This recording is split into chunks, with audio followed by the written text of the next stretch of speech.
أعوذ بالله من الشيطان الرجيم. توكلت على الحي الذي لا يموت بيده الخير وهو على كل شيء قدير.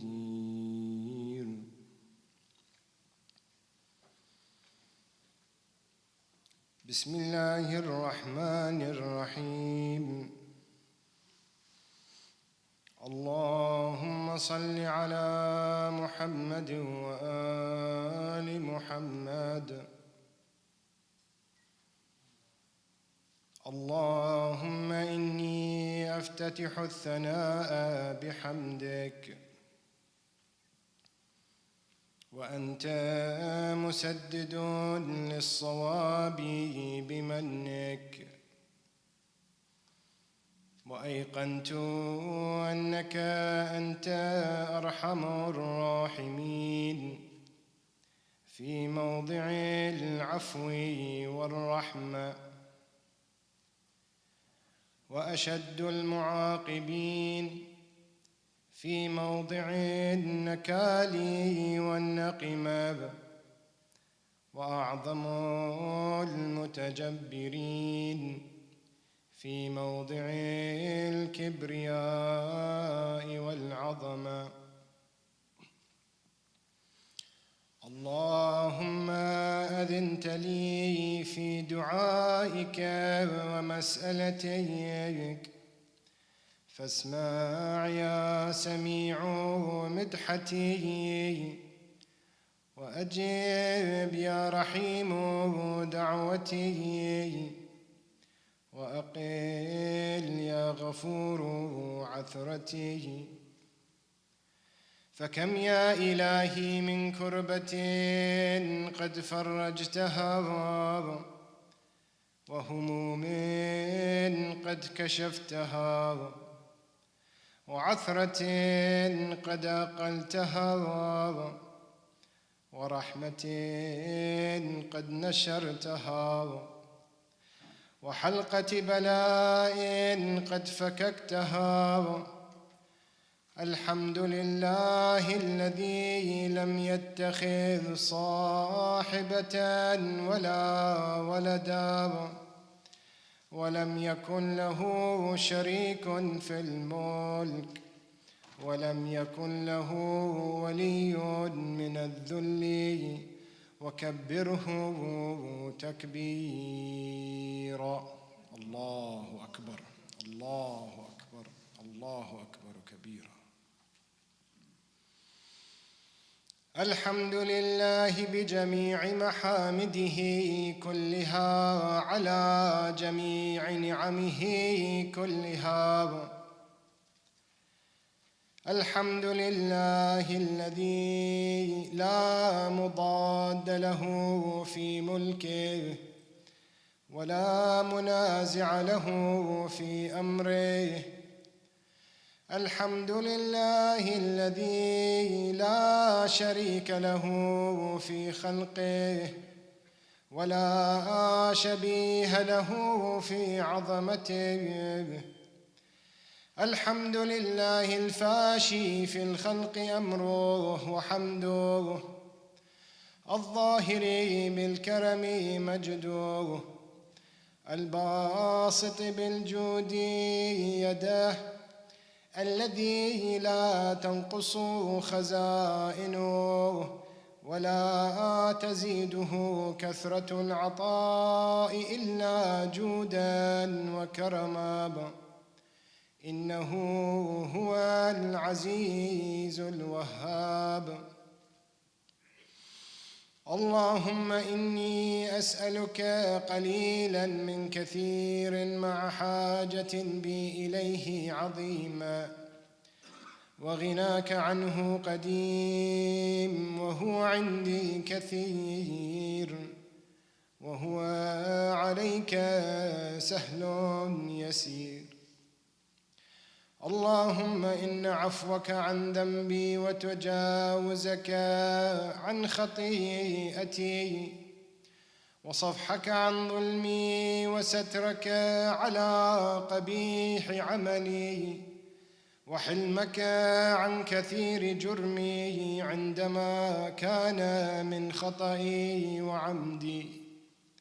أطمعني في أن أسألك ما لا أستوجبه منك، الذي رزقتني من رحمتك وأريتني من قدرتك وعرفتني من إجابتك.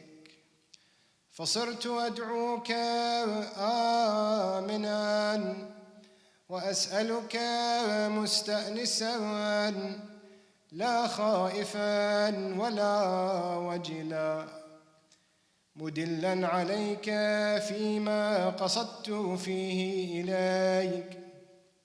فإن أبطأ عني عتبت بجهلي عليك، ولعل الذي أبطأ عني هو خير لي لعلمك بعاقبة الأمور. فلم أر مولا كريما أصبر على عبد لئيم منك علي يا رب. إنك تدعوني فأولي عنك، وتتحبب إلي فأتبغض إليك، وتتودد إلي فلا أقبل منك، كأن لي التطول عليك. فلم يمنعك ذلك من الرحمة لي والإحسان إلي والتفضل علي بجودك وكرمك. فارحم عبدك الجاهل وجد عليه بفضل إحسانك، إنك جواد كريم. الحمد لله مالك الملك مجري الفلك مسخر الرياح فالق الإصباح ديان الدين رب العالمين.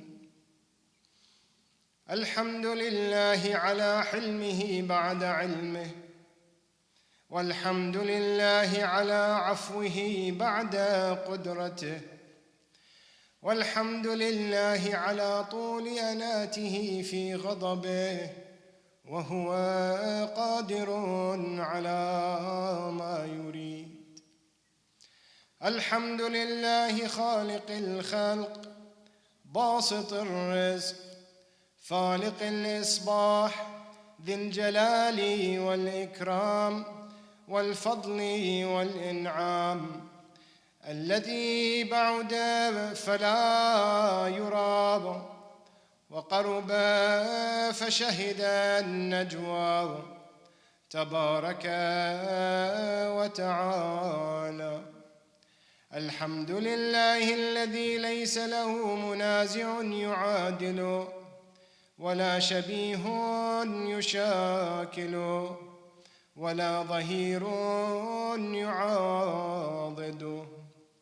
قهر بعزته الأعزاء وتواضع لعظمته العظماء، فبلغ بقدرته ما يشاء. الحمد لله الذي يجيبني حين أناديه ويستر علي كل عورة وأنا عصي، ويعظم النعمة علي فلا أجازيه، فكم من موهبة هنيئة قد أعطاني، وعظيمة مخوفة قد كفراني، وبهجة مونقة قد أراني، فأثني عليه حامدا وأذكره مسبحا. الحمد لله الذي لا يهتك حجابه ولا يغلق بابه ولا يرد سائله ولا يخيب آمله. الحمد لله الذي يؤمن الخائفين وينجي الصالحين ويرفع المستضعفين ويضع المستكبرين ويهلك ملوكا ويستخلف آخرين. والحمد لله قاسم الجبارين مبير الظالمين مدرك الهاربين نكال الظالمين صريخ المستصرخين موضع حاجات الطالبين معتمد المؤمنين. الحمد لله الذي من خشيته ترعد السماء وسكانها وترجف الأرض وعمارها وتموج البحار ومن يسبح في غمراتها. الحمد لله الذي هدانا لهذا وما كنا لنهتدي لولا أن هدانا الله. الحمد لله الذي يخلق ولم يخلق ويرزق ولا يرزق ويطعم ولا يطعم ويميت الأحياء ويحيي الموتى وهو حي لا يموت بيده الخير وهو على كل شيء قدير.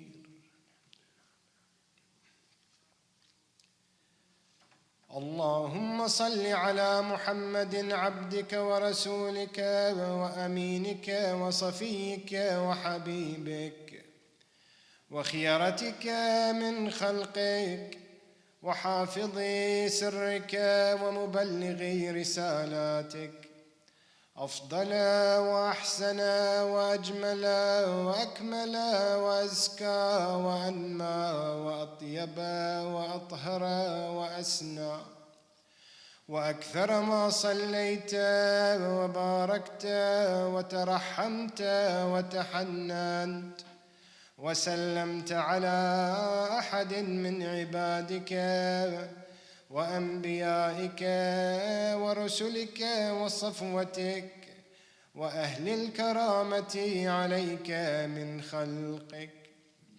اللهم وصل على علي أمير المؤمنين ووصي رسول رب العالمين عبدك ووليك وأخي رسولك وحجتك على خلقك وآيتك الكبرى والنبأ العظيم. وصل على الصديقة الطاهرة فاطمة سيدة نساء العالمين. وصل على سبطي الرحمة وإمامي الهدى الحسن والحسين سيدي شباب أهل الجنة. وصل على أئمة المسلمين علي بن الحسين ومحمد بن علي وجعفر بن محمد وموسى بن جعفر وعلي بن موسى ومحمد بن علي وعلي بن محمد والحسن بن علي والخلف الهادي المهدي. حججك على عبادك وأمنائك في بلادك صلاة كثيرة دائمة.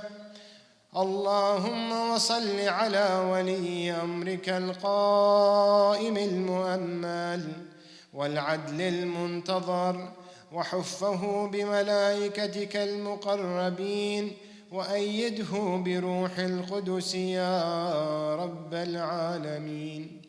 اللهم اجعله الداعي إلى كتابك والقائم بدينك استخلفه في الأرض كما استخلفت الذين من قبله مكن له دينه الذي ارتضيته له أبدله من بعد خوفه أمنا يعبدك لا يشرك بك شيئا. اللهم أعزه وأعزز به وانصره وانتصر به وانصره نصرا عزيزا وافتح له فتحا يسيرا واجعل له من لدنك سلطانا نصيرا. اللهم أظهر به دينك وسنة نبيك حتى لا يستخفي بشيء من الحق مخافة أحد من الخلق. اللهم إنا نرغب إليك في دولة كريمة تعز بها الإسلام وأهله وتذل بها النفاق وأهله وتجعلنا فيها من الدعاة إلى طاعتك والقادة إلى سبيلك وترزقنا بها كرامة الدنيا والآخرة. اللهم ما عرفتنا من الحق فحملنا وما قصرنا عنه فبلغنا. اللهم المم به شعثنا واشعب به صدعنا وارتق به فتقنا وكثر به قلتنا وأعزز به ذلتنا وأغني به عائلنا واقض به عن مغرمنا واجبر به فقرنا وسد به خلتنا ويسر به عسرنا وبيض به وجوهنا وفك به أسرنا وأنجح به طلبتنا وأنجز به مواعيدنا واستجب به دعوتنا وأعطنا به سؤلنا وبلغنا به من الدنيا والآخرة آمالنا وأعطنا به فوق رغبتنا يا خير المسؤولين وأوسع المعطين. اشف به صدورنا وأذهب به غيظ قلوبنا واهدنا به لما اختلف فيه من الحق بإذنك إنك تهدي من تشاء إلى صراط مستقيم. وانصرنا به على عدوك وعدونا إله الحق آمين.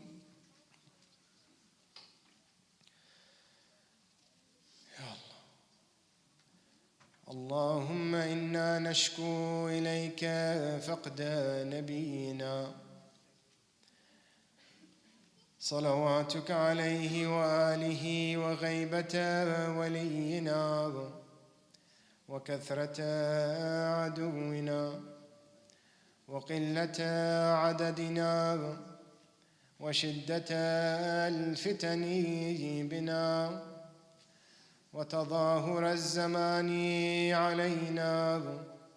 فصل على محمد وآله وأعنا على ذلك بفتح منك تعجله وبضر تكشفه ونصر تعزه وسلطان حق تظهره ورحمة منك تدللناها وعافية منك تلبسناها برحمتك يا أرحم الراحمين. اللهم صل على محمد. Ahsantum. Jazakumullah to Brother Mustafa for a beautiful recitation of Dua al-Iftitah. Let us remember the marhumeen of our families, our community, ulama, shuhada of Islam, and the marhumeen of the sponsors of today's iftar, the Lakhani family, by reciting Surah Al-Fatiha after salawat ala Muhammad wa ali Muhammad. Allahumma salli ala Muhammad wa ali Muhammad. Bismillahir Rahmanir Rahim. Alhamdulillahi Rabbil Alameen. Ar-Rahmanir Rahim. Maliki yawmiddin. Iyyaka na'budu wa iyyaka nasta'een. Ihdina as-siratal mustaqim. Siratal ladhina an'amta alayhim ghayril maghdubi alayhim waladdallin.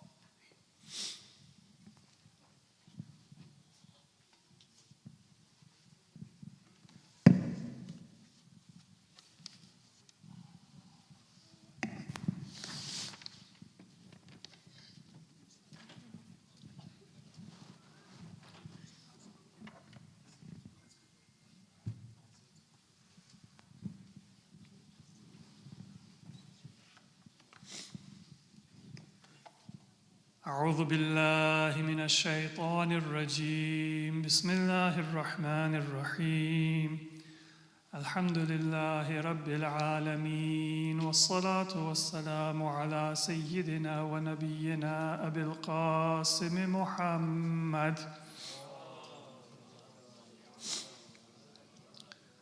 وعلى أهل بيته الطيبين الطاهرين ولعنة الله على أعدائهم إلى قيام يوم الدين رب اشرح لي صدري ويسر لي أمري واحلل عقدة من لساني يفقه قولي أما بعد السلام عليكم ورحمة الله وبركاته.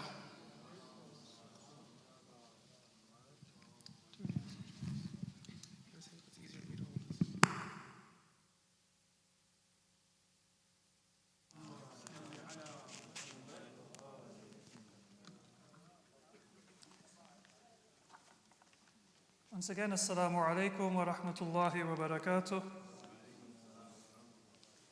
Before we begin looking at some of the teachings of Ahlul Bayt, alayhimus salatu wassalam, a few announcements.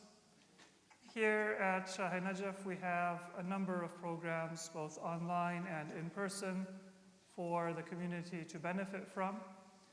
In the morning, at the time of sahur, the morning sahar time, we have a virtual stream of du'as, so you can tune into the YouTube channel and listen to that program, which concludes with the adhan of Salatul Fajr every morning. In the evening, on weekdays, Monday, Tuesday, Wednesday, there is a Quran circle at 6:30, where younger members of the community can practice recitation of Quran and perfect their recitation. That is held virtually on Zoom, and some of the younger members of our community have put some effort into preparing a reminder on the proper recitation of Quran. So please do take advantage of that program. Monday, Tuesday, and Wednesday, we also have a virtual lecture on commentary of the Quran that is available on our YouTube channel. Thursday, Friday, Saturday, and Sunday, we have an in-person program here, and iftar is also served on those 4 days. Tomorrow, we will have a majlis in honor of the beloved wife of our Prophet, Lady Khadijatul Kubra, salamullahi alayha. That will be held at 6:30, inshallah, and it will conclude with Salatul Maghrib. There are also a number of programs for younger members of the community, for youth, for children. Every day that we have an in-person program, Thursday, Friday, and Saturday, for children age 5 to 11, there is a Little Fasters area with iftar and treats for those who have fasted or done a partial fast. So the Little Fasters is for those who have done a complete or even a partial fast to break their fast with other children and also to have some treats. And we have workshops and overnight programs. The details are available on our website and in our emails. Sallu ala Muhammad wa ali Muhammad.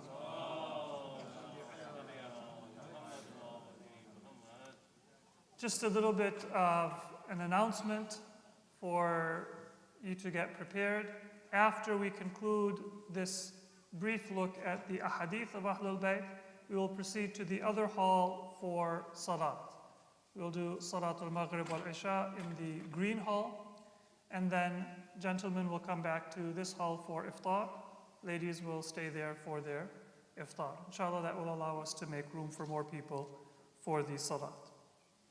Over the last few days, we have looked at a few of the teachings of Ahlul Bayt with regard to the grave harm of hubbud dunya and the importance of zuhd, or turning away from this world. Today we will look at the parables and examples that Ahlul Bayt have given us for this world. And these parables, they remind us of a practical effect of that teaching not to love this world and to focus on the hereafter.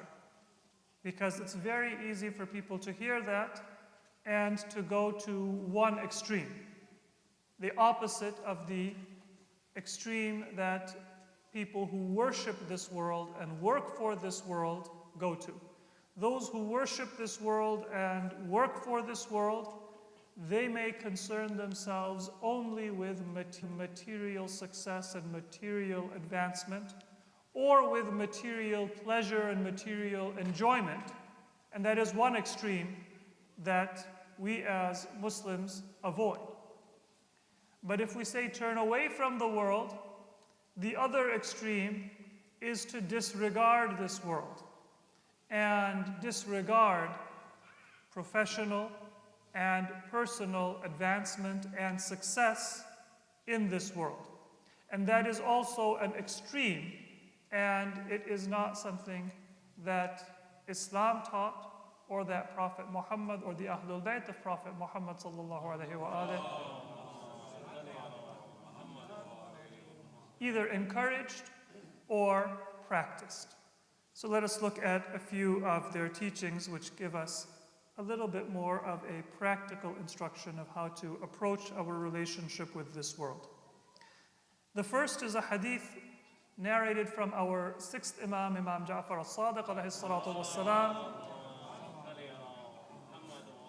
quoting the Prophet, in which the Prophet said, "Mali walid dunya." What do I have to do with this world? Innama mathali karakin. My example, my parable, is like somebody who is riding in the desert. And then when you're riding, you're subject to the elements. You have to bear the heat of the sun. As you are traveling, رُفِعَتْ لَهُ شَجَرَةٌ فِي يَوْمٍ صَائِفٍ. On a hot summer day, you find a tree. And then you go and you enjoy the shade of that tree. فَقَالَ تَحْتَهَا. He did a qaylula, a nap, under that tree for however long it takes to regain your energy. ثُمَّ رَاحَ وَتَرَكَهَا. And then the person leaves and the tree stays there.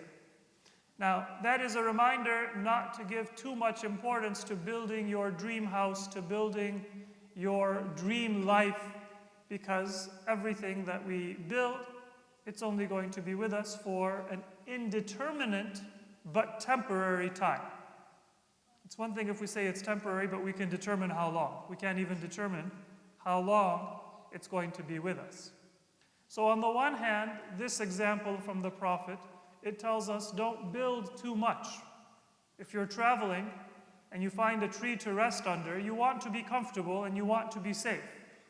But you're not going to invest too much time in building up that tree, making a comfortable place to sleep, because then you won't have enough time to actually take your nap.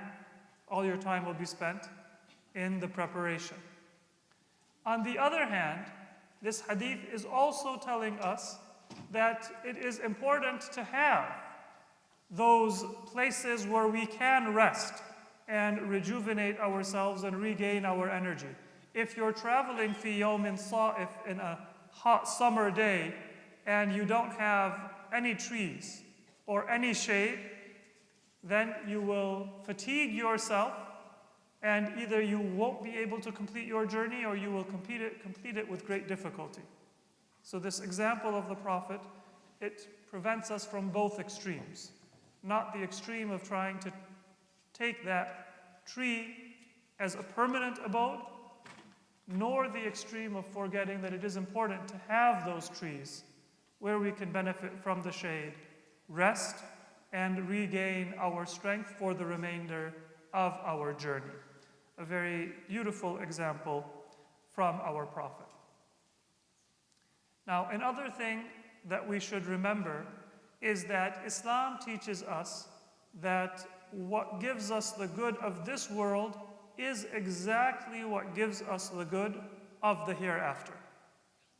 Allah has not made things wajib on us just as a test, nor has He prohibited anything for us just as a test.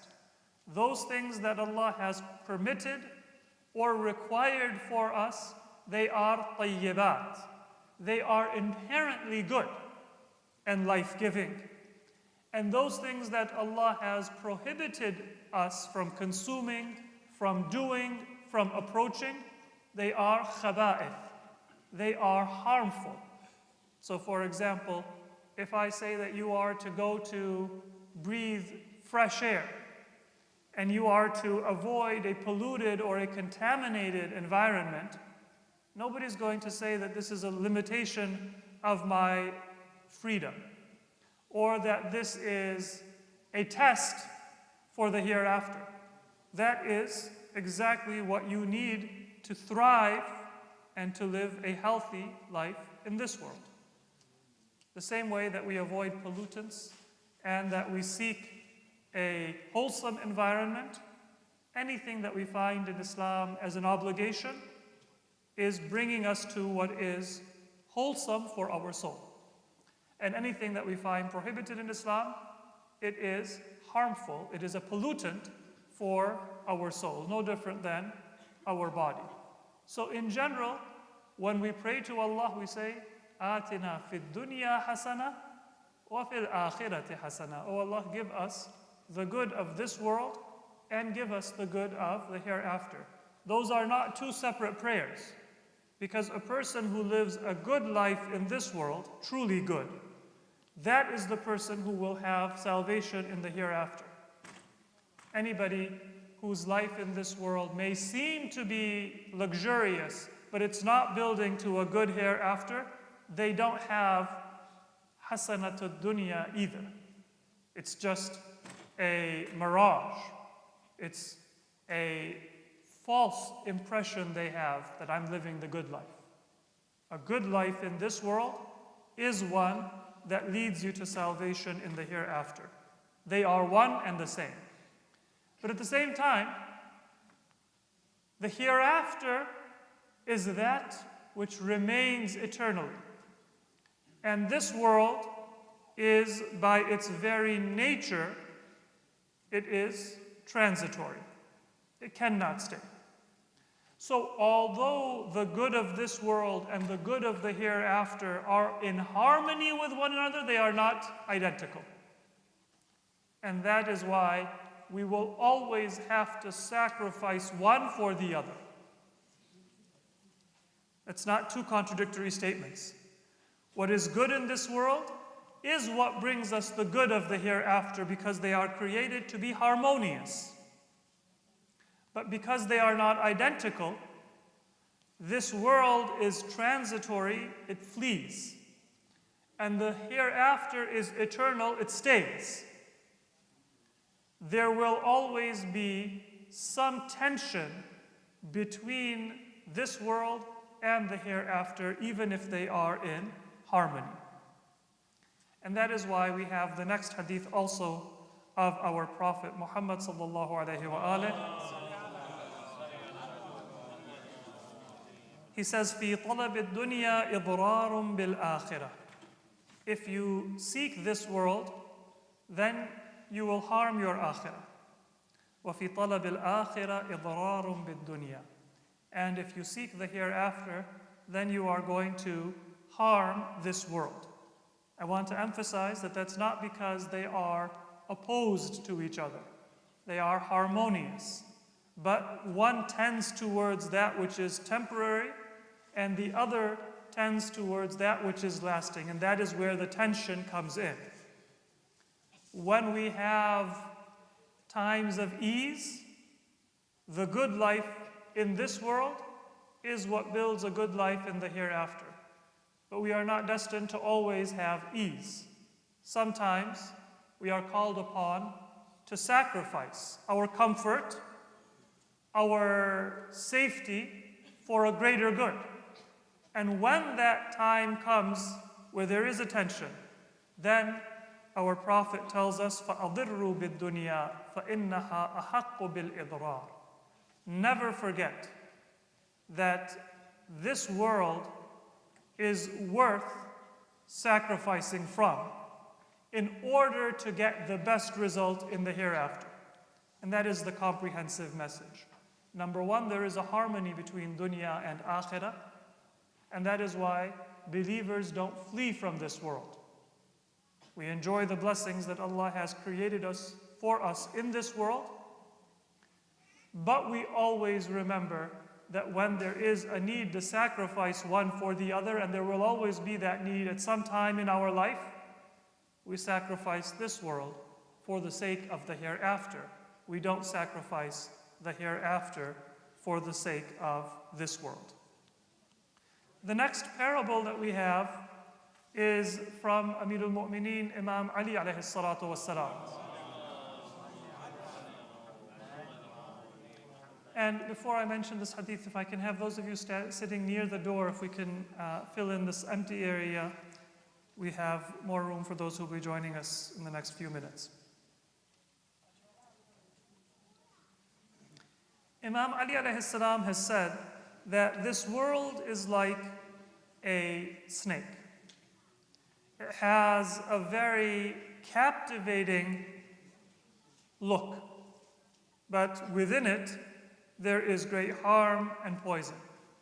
Now there's two reactions. If you've ever had a very small child who hasn't yet learned to be afraid of poisonous animals and they see a snake, they might lean forward and try to grab it. The Imam says that there are those people who see this dunya and they see that beautiful design on it.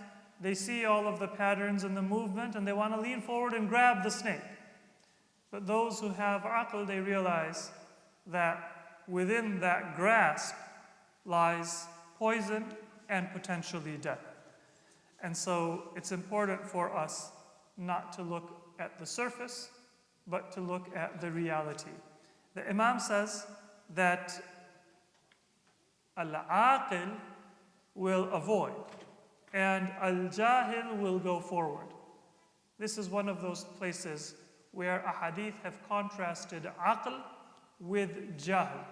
Remember, when it comes to making good moral decisions, information is not going to save you. It is having internalized that information and understood it.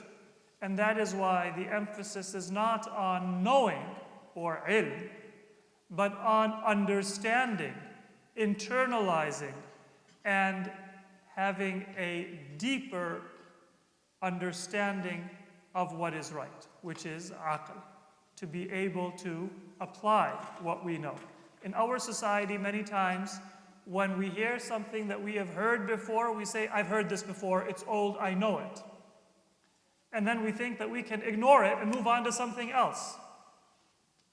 But we don't realize that maybe that very thing that I have heard before, and I have heard 1,000 times, and I have memorized, I have not yet internalized it.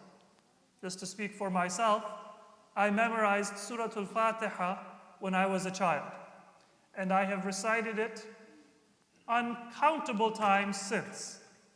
The ilm, at least on the surface, is there. But can I truly say, إِيَّاكَ نَعْبُدُ وَإِيَّاكَ نَسْتَعِينُ? That when I am in need, I think only of Allah and no one else. That I seek help only from Allah. I worship only Allah. And those of us who have memorized Surah Fatiha, recite Surah Fatiha, we have the ilm, but when it comes to the aql, we will realize that we have not yet understood or internalized those verses of the Quran. It is aql that is going to save us from that poisonous grasp of this world, not just what we know. Sallu ala Muhammad wa ali Muhammad.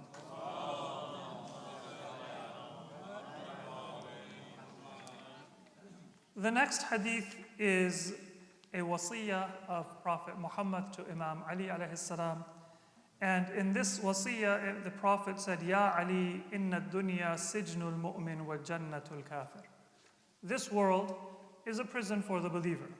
And it is a garden, it is heaven for the unbeliever. Ya Ali, awha Allahu ila dunya, ikhdimi man khadamani. Allah has said to the world that if somebody serves Allah, serve that person. وَأَتْعِبِي مَنْ خَدَمَكَ. And if somebody serves you, then tire that person out, fatigue them. Make them keep chasing a mirage that they will never be able to attain. If someone serves the world, they're going to tire themselves out because they'll never be satisfied.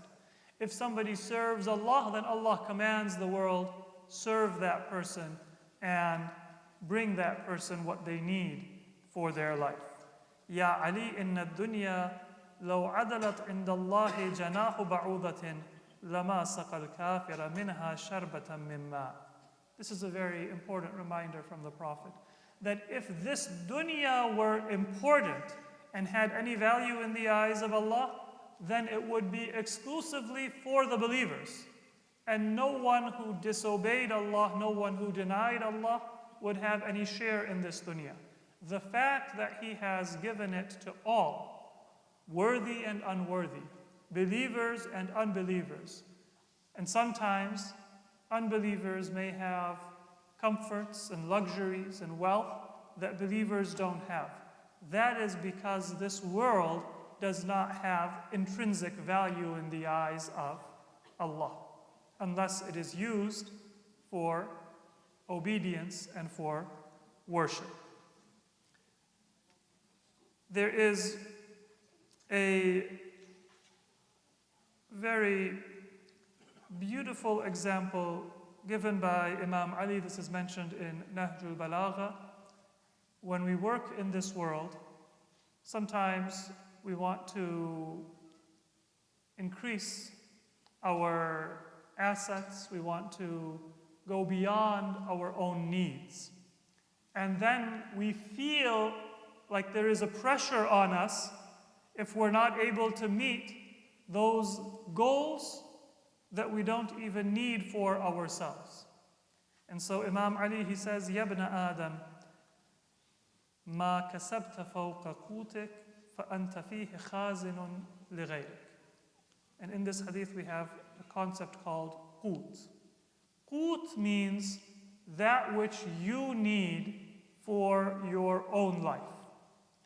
That is a baseline that we should never forget. Whether we are rich or poor, don't set your baseline of what I need based on what I can afford. That's something variable, and it means that you're going to get into a rat race. Keep an eye always on your qut. What is it that you need to live an honorable and a dignified life, to meet your expenses without going into debt? And if you don't have much, then strive to come back to that qut and ask Allah for His favor. If you have been given plenty, then don't get lost in all of those various distractions, but rather keep an eye on what your needs are and try to use that abundance to help others and consider yourself a steward of God's gift, to utilize it for the service of His path and His religion.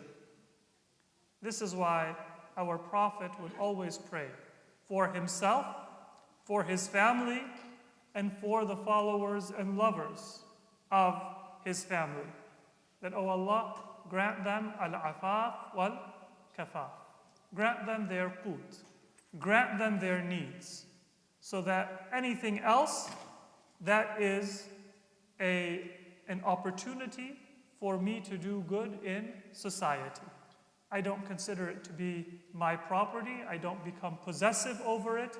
I don't become jealous over it. I don't become saddened if it is taken from me.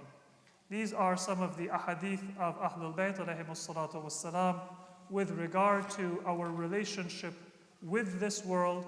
Some very beautiful examples describing our stay in this world as being on a journey and benefiting from the shade of a tree, describing this world as a seemingly attractive but innerly poisoned animal, and reminding us that we should have our needs, our qut, as the baseline of what we ask Allah for and what we thank Allah for, so that we have peace of mind and tranquility in our lives. Sallu ala Muhammad wa ali Muhammad.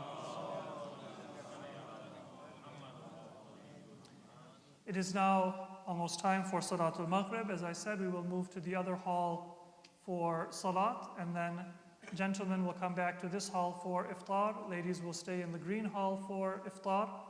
And as I mentioned earlier, for those just joining us and may not have heard the announcement, there is also a little fasters table for children between the age of 5 and 11 who have fasted the full day or part of the day. They can go there, have Iftar with their friends, and also have a treat, and then join their parents for the rest of the Iftar meal. Sallu ala Muhammad wa ali Muhammad.